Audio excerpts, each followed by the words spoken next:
Hello, everybody. Dr. Rick Wallace dropping in on you. Hope everybody is doing well. I am up and going, so many things going on, preparing to take all the work that I'm doing to the next level on so many different things that I do. That's the challenge. That was the goal coming into this year. And despite a number of disruptions and changes and shifts, I have continued to push and I'm extremely excited about what's going on. I'm here to talk to you about something that's kind of jumping right now, and I want to address it from a number of different angles. Everybody who really and truly has a sense or a knowledge of what's going on and understands how things work will weigh in on it if they haven't already. And I want to talk about it from my area of knowledge and expertise that I've developed over the last 30 years. I'm going to address some things that he said that were inaccurate, but I'm also talk about the approach and how it looks, and just to get an idea and present a truth that's extremely important, because we tend to live our lives vicariously through celebrities. And when celebrities take on stances, they take on stances from places that the vast majority of the Black population do not reside in. And so we have to be very careful that we don't take on these ideas and ideologies without having the wherewithal and the resources to carry them out, and that we haven't truly thought things through and calculated the possibilities. But before I do that, I want to tell you something about something I'm extremely excited about, and I want you to be a part of. I mentioned over the last few videos that we released book number 24 last month, book number 24, which is the academic Holocaust, which deals with the miseducation of Black youth, which is the follow-up to the book Miseducation of Black Youth, which is my 16th book. So this is 8 books later, we follow up. But anyway, we got that out of the way. Book number 25 is on deck. And book number 25, I want to be the coup de grace, so to speak. I want it to be everything that I can possibly make it, because it's that important. It's building Black generational wealth, but it's more than just talking about numbers. It's talking about all the things we've had to face. It's talking about everything from Reconstruction after slavery, because people tend to say slavery ended 150 some years ago. What's the problem? So what we have to do is we have to look at it and be honest and force the world to see it, not because we expect them to help, but in the process of forcing, we see the solution. Okay, we're talking about 12 years of Reconstruction. We're talking about the Black codes, and I'm going to talk about all of this in the book. We're talking about after the Black codes, we're talking about redlining. We're talking about Jim Crow segregation. We're talking about urban renewal, benign neglect, all these different things that played a role in inhibiting Blacks from developing wealth. Even when we were following the blueprints that whites were following, we weren't getting the same results. A lot of those mechanisms in place now, they want to convince you that, okay, yeah, we did that back then, but we straightened it out. No, they're still there. And I uncovered in the research that I've done, I've uncovered a number of different mechanisms that are currently at play. But I present and I hold to my position that despite all that, we can still build, we can still grow as families and as communities. And I lay out the blueprint. I put it together. We talk about all of the nefarious stuff, moving up, what's going on, how it's going on, how they're doing it, how they've done it in the past, how it looks now, what's new. And then we talk about what's going on. This book, I think, is going to be something. You got people who are doing their thing, and I don't want to step on anybody's shoe and get in anybody's lanes.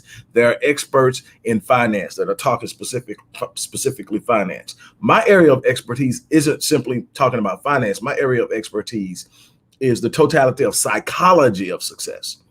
that's the psychology of success. How do we think? How do we look? How do we see ourselves? How do we see them? How do we move? Yes, there has to be the mechanisms of wealth building, the strategies put in place. I'm going to talk about strategies I've used in the past. I'm going to talk about strategies that are out there. I'm going to talk about some of the other things that some of the experts that are part of our camp are talking about, and I'm putting it here. This is where I'm asking you guys to participate. I'm looking for sponsors. I'm looking for sponsors. I'm going to put the link in there. I'm looking for sponsors to sponsor this book project because, number one, I want to put it out before the end of the year. And I want it to be the best work I can possibly give it, which means it's going to require a lot of my time. Now, a sponsorship is what I'm asking for. In other words, I'm not asking for donations. I'm asking for sponsorships, and I'm going to give you something in return. First of all, every person who sponsors this book project will be mentioned in the book, and they can dedicate their sponsorship in memory of somebody, whether they are alive or if they transition on. They can do that. That will be gold. That will be platinum, gold, silver, and bronze. The bronze will be anything under $25. $25 to $50 will be silver. $50 to $75 will be gold. 75 to 100 and above will be platinum. Everybody, regardless of what category you fall in, will have your name in the book. If it's $1.50 contribution, if it's a 50-cent contribution, your name will be in the book. You will be able to dedicate your sponsorship to somebody you care about, love, want to remember, in the memory of. And anybody who donates $25 or more will actually receive a copy of the book when we release it. So let me explain that to you again. Everybody who sponsors this project, and I'm asking for sponsorships because I want to make it happen. I've never asked for sponsorships on any of my book projects because, well, I take that back. I briefly asked for sponsorships on the first one because I was entering a new market. I was creating Odyssey Media as a publishing company, and there were a lot of things I was trying to figure out. Didn't work out too well, but I asked. I think I got $50, but I haven't asked since. I've done everything on my own dime. So because I run my own publishing company, there's no project bonus, no signing bonus, none of that stuff that kind of gives me the time to write. So I have to literally create the time to write this while I'm still running my businesses and doing everything else. As you can imagine, that can be time consuming, tedious, and it stretches me beyond measure. So what I'm asking for is sponsorships, and this is what I'm giving. Everybody's going to be, whether you give $1 or $1,000, you're going to be in the book, and you get to dedicate your sponsorship to. Because I don't want to make anybody feel small, nobody's donations will actually be listed, just what category you're in. And so you're going to have the, again, bronze, silver, gold, platinum. Everything beneath 25 is a bronze. Everything from 25 to 50 is a silver. Everything from 50 to 75 is a gold. Everything from 75 and above is platinum. And those who give anything from 25 above will get the copy of the book as well. You can use it as a memorial or whatever, because your name will forever be in that book. And so I've shared the link. I'm going to share it again real quickly. And I'll be talking to you about this because this is an ongoing thing. I've finally completed the research, and I'm starting the writing and putting all together. It has been unbelievable, the journey that it has been. And this is what I do. I research. I want to be in a position to help my people win. And so, the books are more about putting the content out and the solutions out than it is, because none of my books have done enough to pay my bills. So it's not about the book sales. It's about the book out there. Probably after I'm gone and everybody, does whatever, maybe the books will sell then. I don't know. But I mean, I'm not like saying they're not selling. They sell, but that's not my source of income. Primary source of income of how I support my family, but it's still extremely important for that content to be out there for the people who want it. Because all it takes is one person, the right person, to find it, and lives will change. And that's my goal, is to get it out there and just change the life of one person. And it's worth it to me. But that's what I'm asking you to do, to become a sponsor. Got that out of the way. You're going to be hearing a lot about it over the next month or so as we move towards getting the book released. And I'll be doing this all the way up until probably a month before the release. And so be a part of that. Join in. If you don't get it on the chat, I shared it on the chat. It's going to be in the description box of the video. So check it out.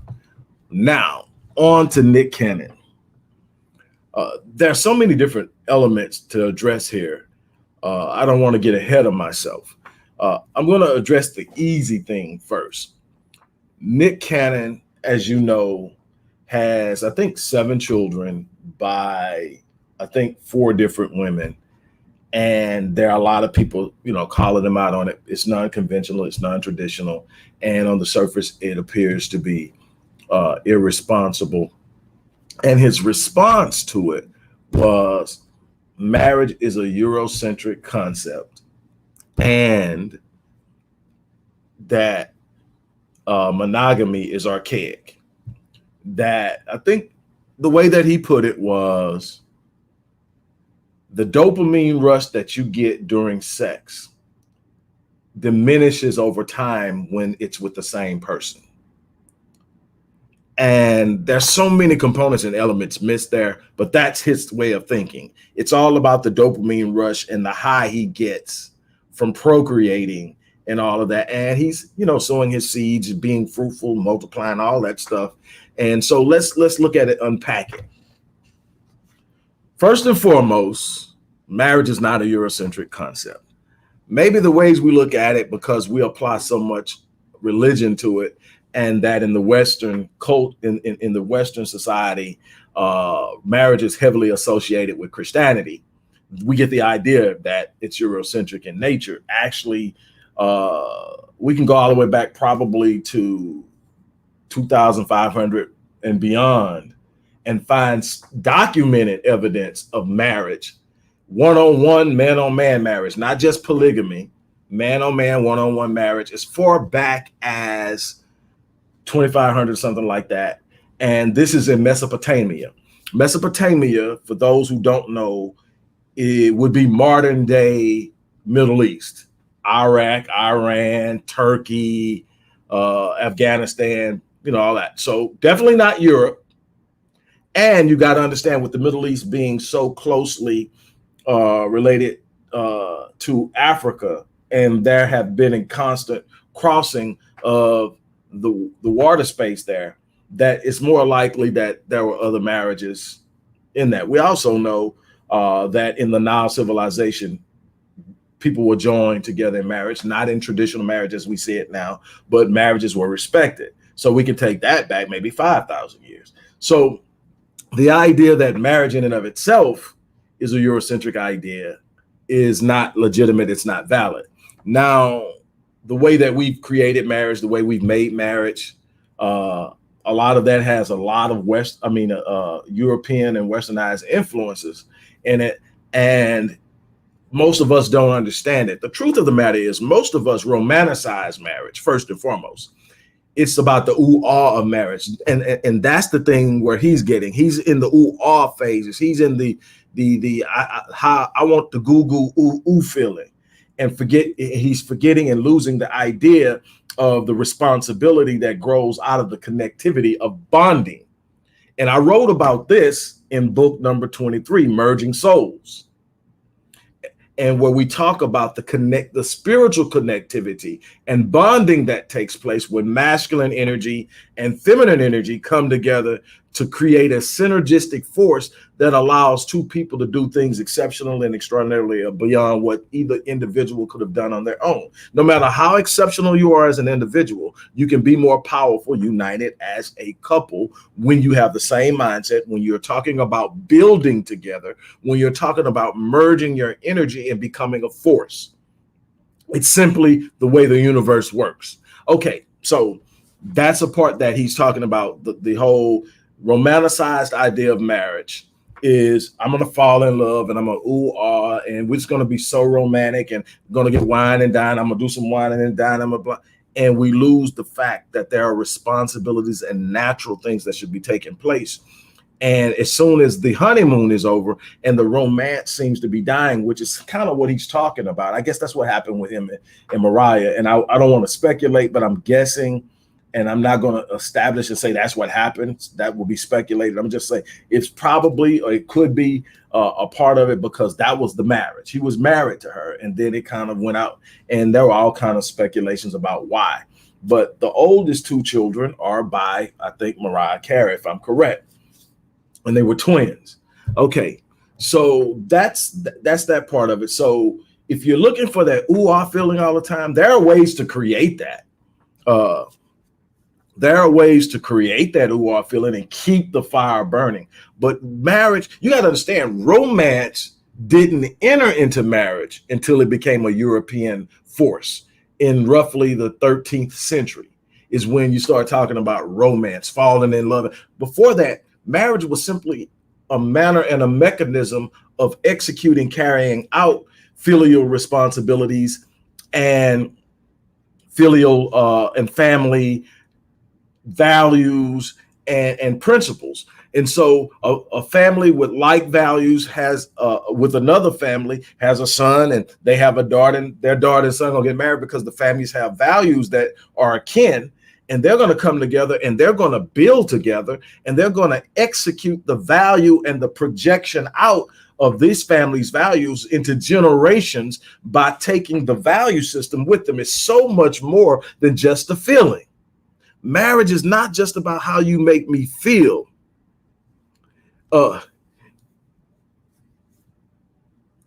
It's about. And the thing is, it's easy to say if you can afford them babies, so be it. I'm going to get to that too. Because we're talking about, and that's just like I said, the book that I just mentioned is about building generational wealth. Well, there's a responsibility. There's some responsibilities in building generational wealth. And what may appear to be an excess can easily not be an excess. I know personally, but I'm going to talk about it, and I'm going to lay it out for you in a minute. But here we go. So here's the thing. So dealing with just his presentation of the idea that marriage is a Eurocentric idea or concept isn't supported by history. History says before we even think about Europeans coming out of the Dark Ages and creating any type of civilization, marriage already existed. So we know that. We know it existed in Mesopotamia and more than likely in the Nile civilization. And we can actually see documented evidence of it. It's not a perceived notion. It's a fact. Okay, so that's out of the way. Now, monogamy is archaic. To me, monogamy is up to the individual. To me, it's not archaic because of the way I'm built. Now, if I were built and brought up in another culture where polygamy was the way, then my mindset would probably be fixed different. But I grew up in a house where the two people that reared me were married 43 years before one passed away. If they were still married now, they'd be married 70-something years.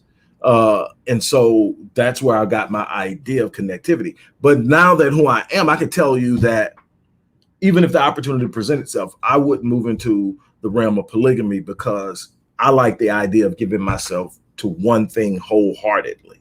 I like the idea of having this one thing that I'm responsible for and this one person I can connect to that wants to connect to me in the same way, and building some things together without having to put and come to a democratic understanding with multiple minds about heading in one direction. That's me.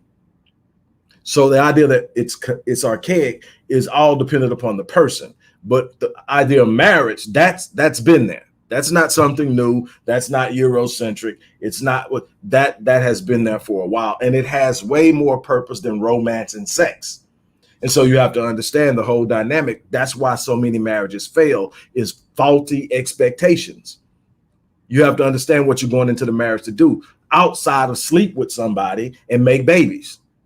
There's so much more to it, and there's so much force to it. And the marriage is simply the covenantal contract that says outside of feelings, I'm committing to something. Let me explain that to you.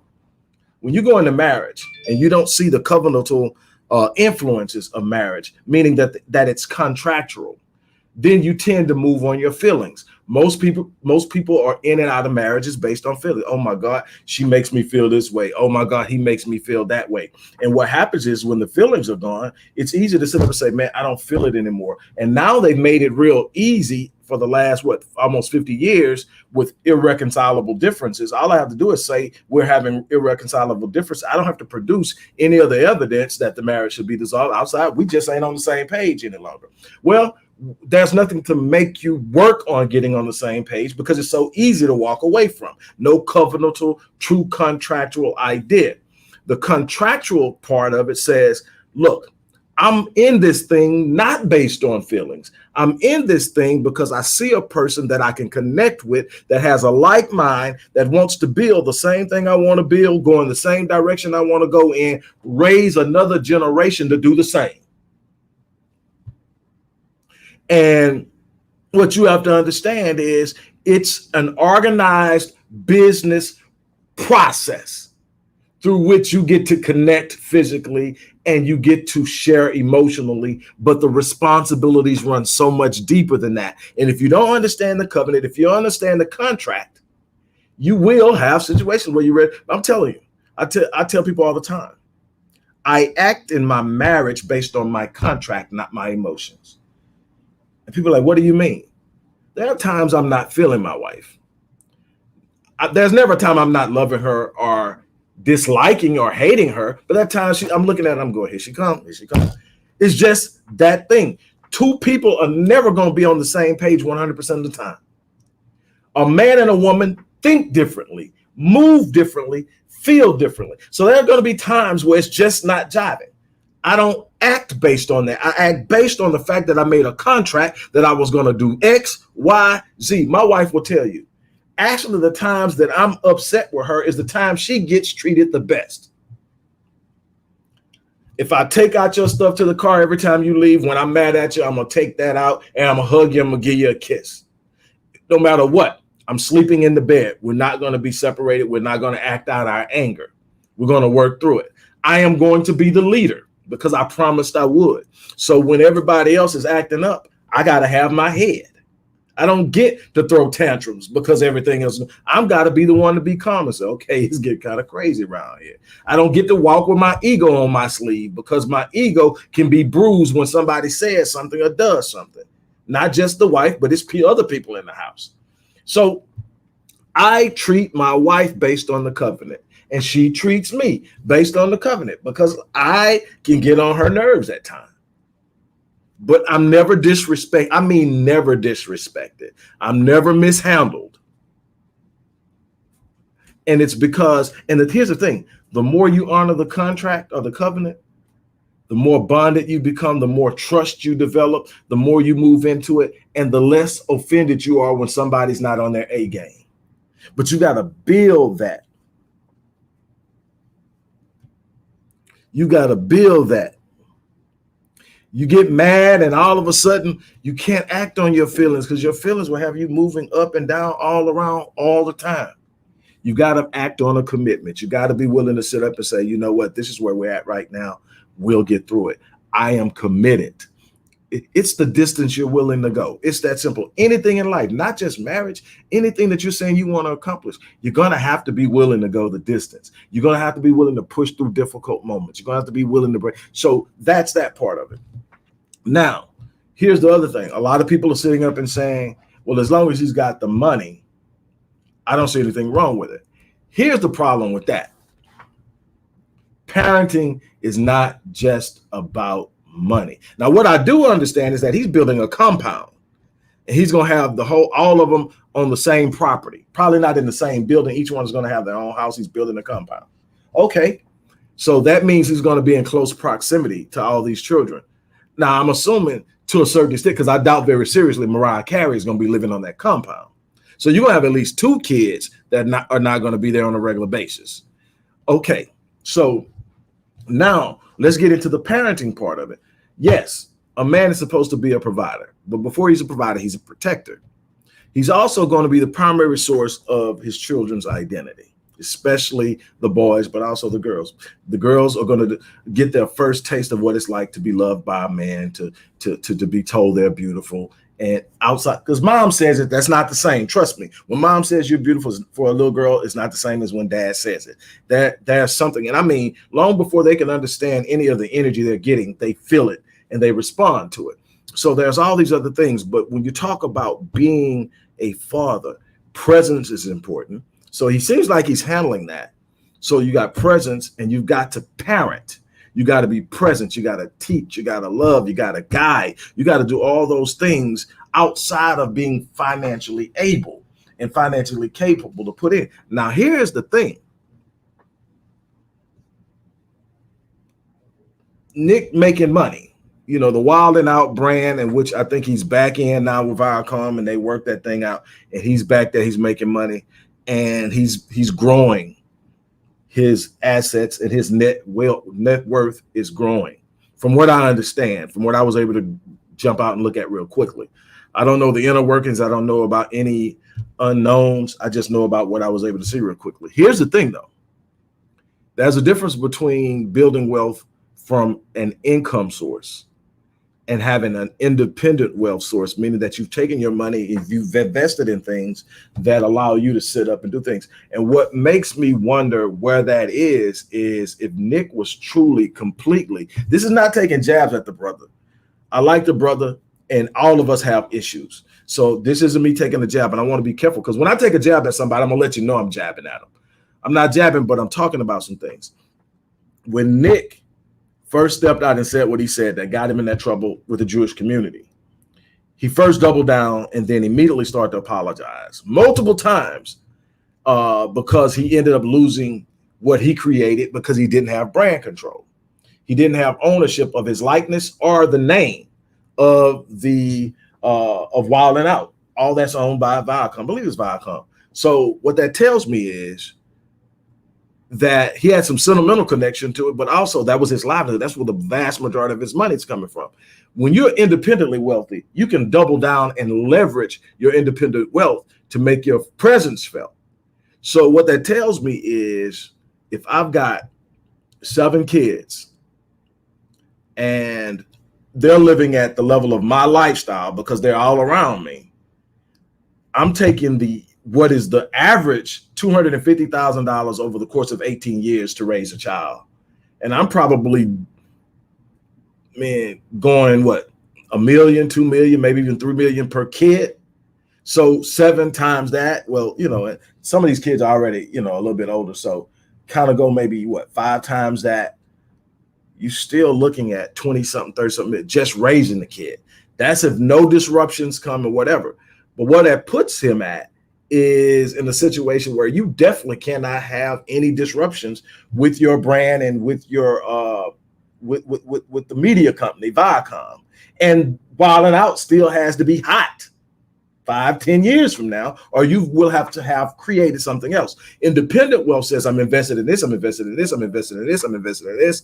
I've got all these different things going on. So if one doesn't work, I've got these working. That's the goal to get to. And he's in a better position than most of us. But it doesn't necessarily mean just because he's got millions that he's set. I can tell you it looks good, but it can go fast when you're spending at a rate beyond what the average person is spending. To the average person, to say a person is worth $40 million is like, oh, they set, but they not spending and living like you. Your annual expenditures is nowhere close to what their annual expenditures are. And if they're not managing it, if they're not planning, and if they're not building, they can end up in a place. My thing is, I hope that he's got all that figured out. I hope that he's because he's in a good position. And this isn't me judging this, but I want to first of all correct the notion that marriage is a white thing, because it's not. It existed long before Europe came out of the Dark Ages. Okay, we got that straight. Also, marriage is more than just the feeling you get when you sleep with somebody initially, because that dopamine rush is what he kept talking about. Well, at a certain point, as a man, you've got to want more than the dopamine rush. As a man, you got to want more than just to be procreating. As a man, you want to sit up and say, am I optimizing my potential to build? Am I optimizing my potential to grow something? Am I putting myself in the best possible position to create something for my kids? Or am I creating an idea for my kids that's going to take them down a rabbit hole that they may not be able to navigate even as well as I've navigated it? And that's the thing, because you're creating a value system. That's what families do. The marriage is an institution, and out of that institution grows the propulsion, what I call the propulsive institution. That's the family. The family is where you exchange values with your kids. Well, not exchange, you inculcate values into the psyche of your children. You start at very early ages. You inculcate ideas about wealth, ideas about family, ideas about race. This is where the socialization process begins inside the family. That's why when you have a solid family and a balanced family where there's masculine energy and feminine energy in the home, you can literally sit up and create the balance necessary to holistically educate and prepare and empower the child to come into their adulthood, not only being able to compete in a world that's hostile towards them, but win. But that comes from properly socializing them with family values.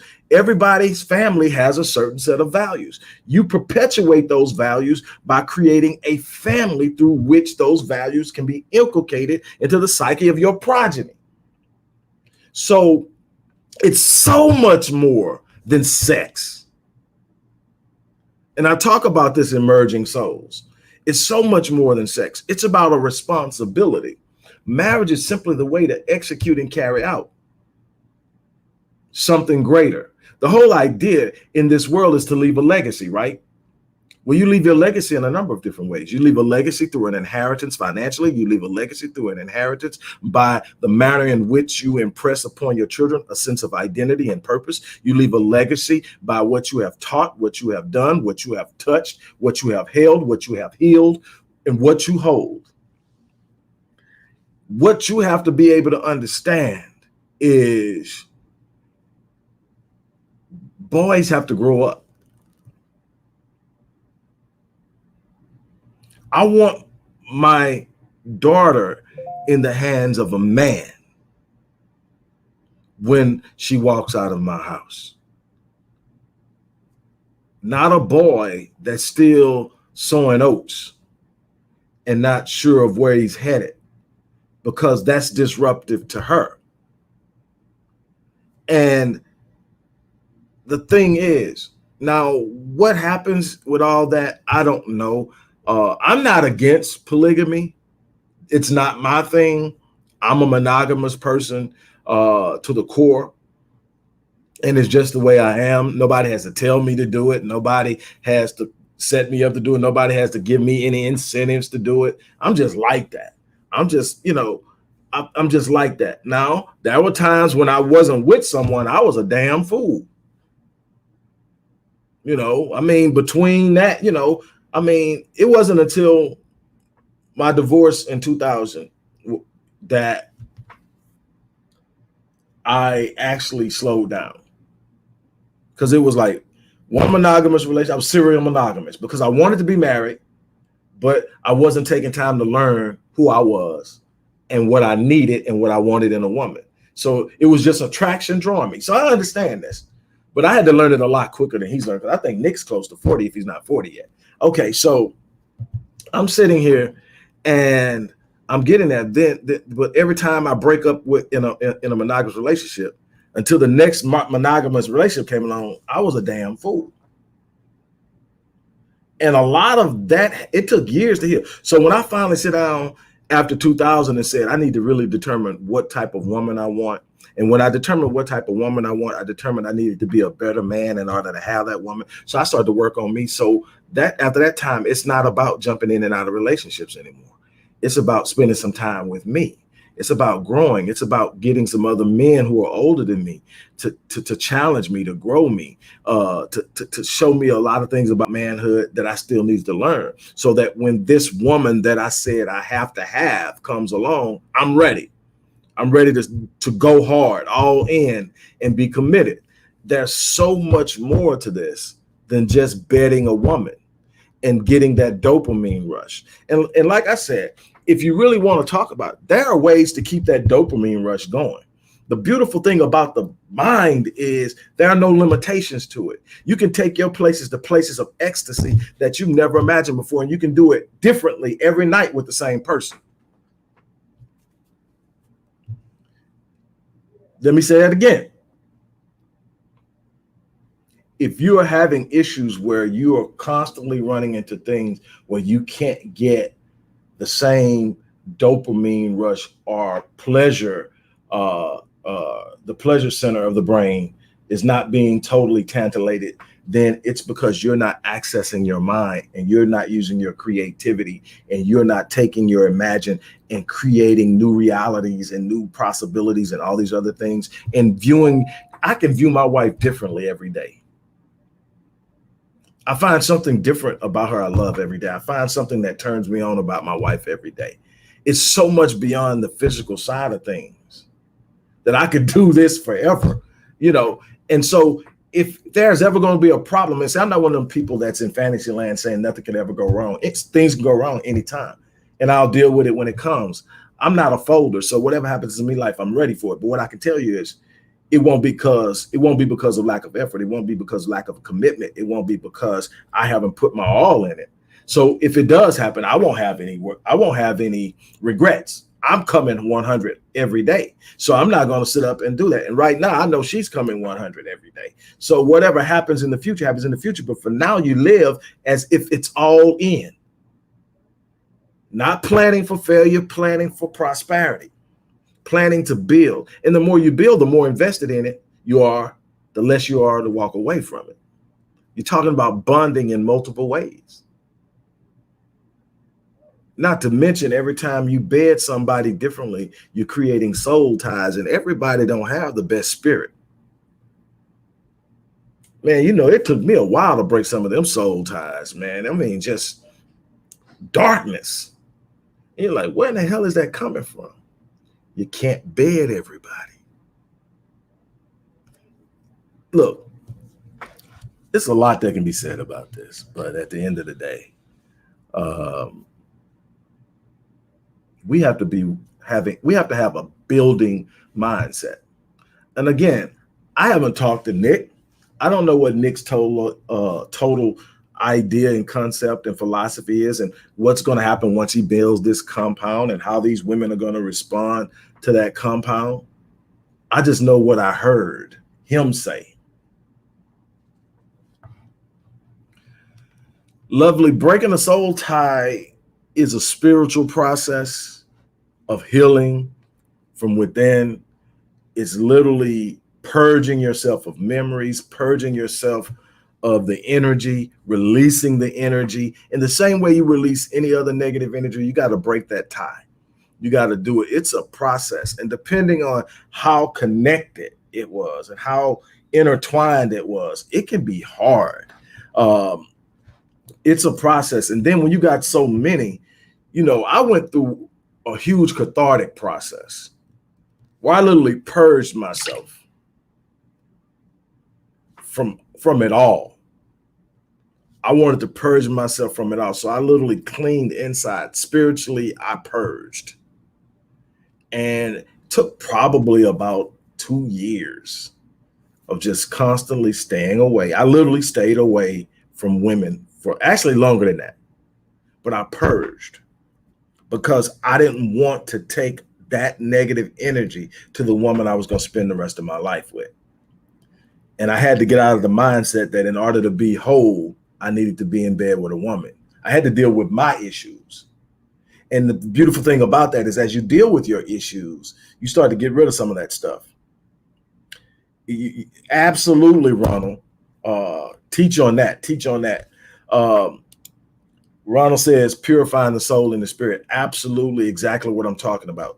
But what I had to do is I had to realize that was something inside of me that I need to work on, because I didn't feel like I was whole if I didn't have a woman next to me. So, I mean, it didn't matter if I was, it didn't matter if I actually was in love with her. I just needed female company. And there's an entire culture that was telling me I'm the man. because every time I showed up at the club, I had women with me. And so every time I showed up at the event, I had women. And so everybody's saying you're the man. But the truth of the matter is I'm suffering on the inside because there are some issues that I haven't dealt with back to childhood that I had to work on. And so I had to start taking some of my own advice. I started taking inventory and realizing that I've done damage to my soul and my spirit is weighted down. I'm carrying baggage that I can't burden on my own. And none of it needs to be with me because it's not mine to carry. I'm carrying the darkness of other people who were dealing with their own demons when they got with me. Now, we didn't exchange demons. You got to spend some time with, if you can't spend time with yourself, something's not right. I'm not saying spending forever with yourself, but I'm saying it takes some time to purge. You can't purge if you're poor, study bringing something in. You got to purify. Purify means, hey, it's got to be filtered out. It's got to be filtered out. It's a process. So one of the things that Western culture has us doing is just going all in with the soul tie thing. You know, hey man, it ain't nothing wrong with this, ain't nothing wrong with that, but you don't know what you picking up every time you go in that bedroom. You walking out with something you didn't come in with, and you've left something that you did come in with. You wonder why you're fragmented spiritually. You've left a piece of yourself in so many different places, and you've never taken time to reclaim it. Simultaneously, you brought things with you that have not served you well, that you will not release. And I know I'm like, we way off right now, but the question was asked, how do you shake those soul ties? And it's in the book, but I wanted to share that because the question was asked here. So this whole idea that it's just about money, as long as you got the money, you can just go around dropping your seed wherever you want to. You're doing a disservice to yourself. You're doing a disservice to those women. You're doing a disservice to the children, especially. If you cannot parent outside of your money, you're doing a disservice to the child. You may be serving some notion in your own ego that you need to feel, but that child is going to need you wholeheartedly. And I'm telling you that it takes a lot to give to children. I've had a few. I was a single parent with my older children. It takes a lot. Marion and I have a pretty large blended family. It takes a lot because you don't stop parenting when these rascals become 18 and 21. Matter of fact, I'll tell you something that's been my observation. I got way more stress with my adult children than I do with my kids that are still at home. Well, actually, I got a couple of adults that's back at the house, but the minors is don't go do this. You can't go do that. Sit down somewhere. I'm being facetious, but basically the adults, they out there and then they'll do something like this. Hey, Pops. I'm like, okay, what? Hey, this just happened, that just happened. What do you think I need to do? Hey, do X, Y, Z, blah, blah, blah. So you think that's the way to go and blah, blah, blah. I was thinking, no, whatever. You was thinking, look, let's just focus on this. And so I need to do that. Yeah. Go back a week later. Hey, Pops, when you talk, what? Guess what happened? What happened? I already know what happened. You totally ignored what I told you to do. Went and did what you was going to do in the first place. And now you want me to tell you the same damn thing I just told you 2 weeks ago. I got one. I'm still telling them the same thing 7 years later. Daddy. But all you can do is be there for them. All you can just say, come on. But the bottom line is, what I'm trying to get you to understand is you got to have beyond financial capacity, because I believe a man, me personally, a man or a woman, but me personally, A man with will or drive can come up with the money to have as many kids as he wants to, if he's got the will and drive. If he's that driven, the resources are there, you can make something happen. But that's not where that's not even the big thing is, do you have the heart capacity? Do you have the emotional capacity to have a large amount of children running around needing you to be dad or father? Same thing with moms. Yeah, it's all good to have these babies, especially if you're in a good place financially. You with the dad, y'all married, whatever, or you just have this unbelievably wonderful gig that's paying you and you can afford to give them all that you never had as a child growing up. That's all great. But I guarantee you, there are going to be plugs and things missing if dad isn't fully engaged and you aren't fully engaged. It's about how much of a capacity you got to go beyond the dollar. That's going to determine how well these kids turn out. Yes, you need to feed them. You need to clothe them. You need to put a roof over their head. But you need to teach them. You need to love them. You need to be in their space. They need to feel your energy. You need to bond with them. You need to take them places, spend time with them one-on-one each, and then together. It can't always be a group event. Each kid needs to have a special connection with you that's uniquely built outside of the confines of their siblings. You know how hard that is to do? But yet it's our responsibility. So the idea that all it takes is money is foolish. And it's going to lead to a lot of frustrations, a lot of stresses, and a lot of kids striking back because they feel let down. Kids are going to strike out when they feel belittled, when they feel neglected, and it's going to show up in different ways.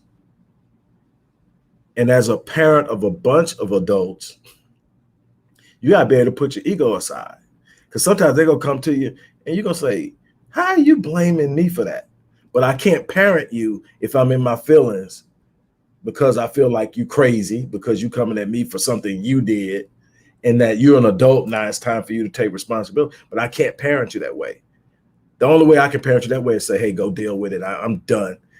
And that's not how I'm going to parent you. Now, you can't disrespect me ever and be in my space. That's never going to be the case. But as long as you coming at me in respect, we're going to get through it. It's going to be tough. But the truth of the matter, if you're honest with yourself, that was some brain fart moments in your life, especially when you was young.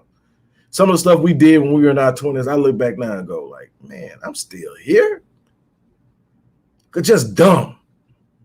But you grow, you mature, and you become the force.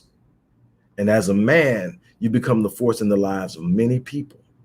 But it starts with those in your home and those who grew out of your home. That's my thing. That's what I have to drop on you. Now, once again, don't forget that I'm looking for sponsors. If you didn't hear it in the beginning, go back and watch the beginning or click the link and go to the page. I'm looking for sponsors for this next project of building wealth. And every sponsor is going to be featured in the book, being able to memorialize somebody they really care about. And everybody who sponsors over $25 will get a copy of the book when it's released at the end of the year right now. It may be quicker. I doubt if it'll be later. It may be quicker, but I've just shared it. The link is also in the description box. I'm about to get off of here. Thank you guys so much for stopping in. I love spending time with you. You guys are great.